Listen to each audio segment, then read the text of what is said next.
சுமார் 800 ஆண்டுகள் தொன்மை வாய்ந்த இந்த திரிபுர நாயனமுடையார் என்ற திருக்கோயில் தற்பொழுது கண்டறியப்பட்டுள்ளது.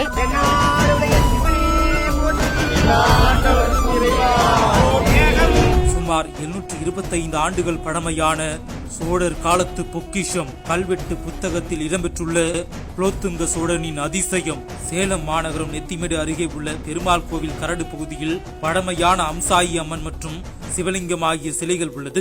இதனை அப்பகுதியில் உள்ள சிலர் அவ்வப்போது வழிபட்டு வருகின்றனர். இந்த நிலையில் அங்கிருந்த பழமை வாய்ந்த சுவாமி சிலைகள் காணவில்லை என புகார் வந்தது. இதனையடுத்து திருத்தொண்டர் சபை தலைவர் அள்ளிக்குட்டை ராதாகிருஷ்ணன் மற்றும் அறநிலையத்துறை அதிகாரிகள், தொல்லியல் துறை அலுவலர்கள் மற்றும் காவல்துறை அதிகாரிகள் அந்த பகுதியில் ஆய்வு மேற்கொண்டனர். அப்போது அங்கு 1190ஆம் ஆண்டு 3ஆம் குலோத்துங்க சோழன் காலத்தில் வைக்கப்பட்ட கல்வெட்டு ஒன்று கண்டுபிடிக்கப்பட்டது.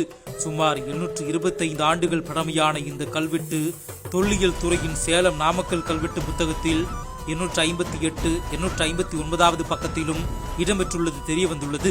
தொடர்ந்து அந்த இடங்களை ஆய்வு செய்த போது அங்கிருந்த சிவன், அம்சாயி அம்மன், பைரவர், சண்டிகேஸ்வரர் உள்ளிட்ட சுவாமியின் சிலைகளும் மிக பழமையானது என தெரிய வந்தது. இதனையடுத்து சிவாச்சாரியார்கள் சிவன் உள்ளிட்ட சுவாமி சிலைகளுக்கு அபிஷேகம் செய்யப்பட்டு பட்டாடை உடுத்தி சிறப்பு பூஜைகள் செய்து வழிபட்டனர்.